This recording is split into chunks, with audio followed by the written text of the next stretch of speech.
یہ لوگ ہمارے محلے میں نئے نئے آئے تھے، جن کے لڑکے تصوف سے میرے بھائی کی دوستی ہو گئی، جو جلد دانت کاٹی روٹی والی سنگت میں بدل گئی، لیکن ایک دن پھر دوستی دشمنی میں بدل گئی۔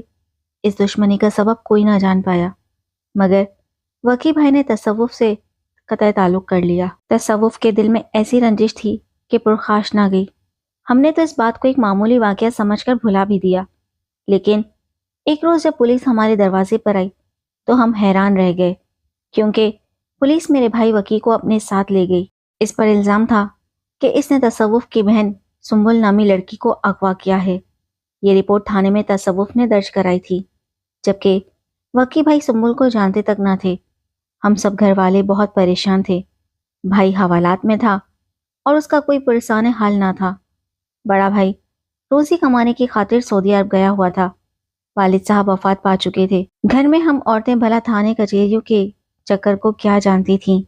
امی روتی ہوئی 2-4 رشتہ داروں کے گھر گئی۔ رشتہ داروں کو کیا مصیبت پڑی تھی کہ ہماری خاطر تھانے پولیس کی اوکھی میں سر دیتے۔ آخر امی ایک وکیل کے پاس گئیں۔ وہ میرے بھائی کے ساتھ پڑھا کرتے تھے۔ ان کو احوال بتایا۔ انہوں نے کافی فیس بتائی کہ ضمانت کروا دیں گے، پھر بھی کیس تو چلتا رہے گا۔ امی نے بڑی مشکل سے فیس کا بھی انتظام کر دیا، اور یوں بھائی کی خاطر کوئی شخص حوالات تک گیا۔ ابھی یہ معاملہ آگے نہ چلا تھا کہ پتہ چلا اصل ملزم گرفتار ہو گیا ہے۔ سنبل بھی پولیس کے سامنے آ چکی تھی۔ دونوں کو پولیس نے کوٹ مومن سے کچھ دور ایک گاؤں سے گرفتار کیا تھا۔ اس لڑکی کے بیان کی روشنی میں میرا بھائی تو رہائی پا گیا، لیکن اس نادان لڑکی کا انجام برا ہوا۔ سنبل دراصل ایک دوسرے شخص خالد کے ساتھ چلی گئی تھی، جو کہ ایک بڑھئی تھا اور تصوف کا مکان بنا رہا تھا۔ خالد روز کام کی غرض سے تصوف کے گھر جاتا تھا۔ تصوف تو دفتر چلا جاتا، ماں کام میں لگ جاتی، سنبل کو اس سے بات چیت کا موقع مل جاتا تھا۔ یوں نہ جانے کب ان دونوں کی جان پہچان بڑھی کہ وہ بعد میں بھی سنبل سے ملتا رہا۔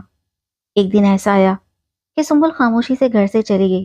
وہ کہاں تھی اور کس کے ساتھ تھی، گھر والوں کو کچھ خبر نہ تھی۔ گھر والے پریشان ہو گئے۔ جب انسان پر مصیبت آتی ہے تو چاہیے کہ وہ اللہ تعالیٰ سے معافی مانگے، لیکن تصوف اس بری گھڑی میں بھی برائی سے باز نہ آیا، اور اس نے میرے بھائی کا نام محض شک کی بنا پر رپورٹ میں درج کروا دیا، حالانکہ وہ جانتا تھا کہ وکی بھائی کی اس کی بہن سے کوئی جان پہچان نہ تھی۔ میرے بھائی نے تو سنبل کو دیکھا تک نہ تھا۔ یہ تو شکر ہوا کہ سنبل پولیس کو مل گئی، ورنہ پتہ نہیں میرے بھائی کا کیا حشر ہوتا۔ سنبل کی کہانی یوں پتہ چلی کہ جب وہ شہر سے نکل کر بھاگے تو ان کو کوئی جائے پناہ نظر نہ آئی۔ خالد نے اس سے کہا کہ میں تم کو اپنے رشتہ داروں کے یہاں لے چلتا ہوں، وہ وہاں کے قریبی گاؤں میں رہتے ہیں۔ اگر ہم یہاں رہے تو مخبری ہو جائے گی اور ہم دونوں پکڑے جائیں گے۔ ہمیں نکاح سے پہلے پولیس کے ہاتھ نہیں آنا چاہیے۔ رشتہ داروں کے یہاں جا کر ہم نکاح کر لیں گے، پھر کسی بات کا ڈر نہ رہے گا۔ سنبل کیا جواب دیتی؟ اس کی اپنی عقل تو اس وقت ماری جا چکی تھی۔ وہ کلی طور پر خالد کے رحم و کرم پر تھی۔ خالد اس کو اپنے رشتہ داروں کے گاؤں لے آیا۔ یہ گھر اس کے ماموزاد بھائیوں کا تھا۔ جب اس نے ان کو ساری بات بتائی تو انہوں نے اسے تسلی دی، کہا کہ تم فکر نہ کرو اور بے خوف ہو کر رہو، ہم ابھی تمہارے نکاح کا بندوبست کرتے ہیں۔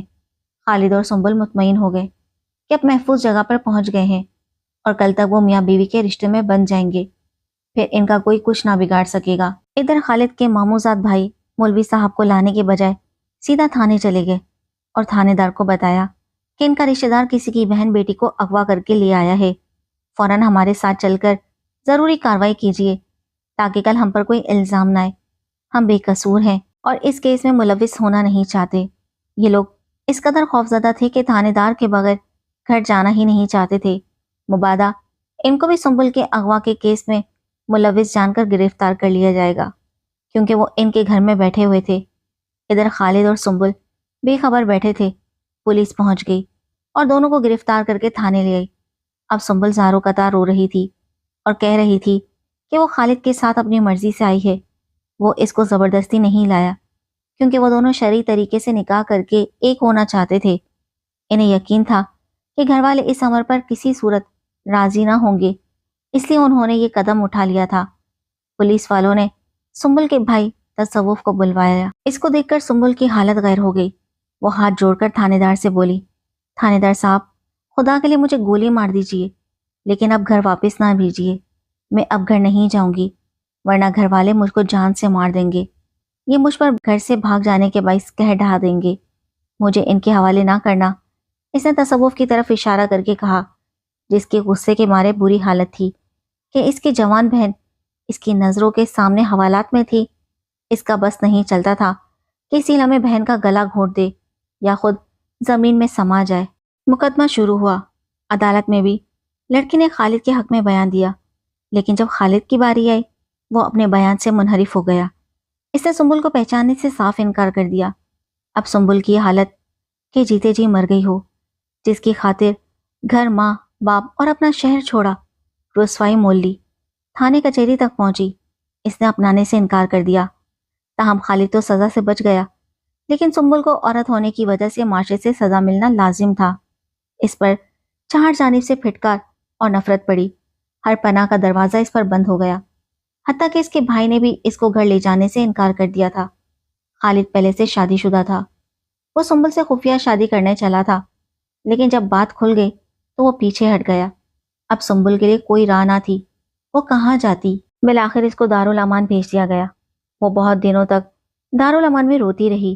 وہ اپنے گھر جانا چاہتی تھی، گھر والوں سے معافی مانگنا چاہتی تھی، مگر اس کو قبول کرنے کو کوئی تیار نہ تھا۔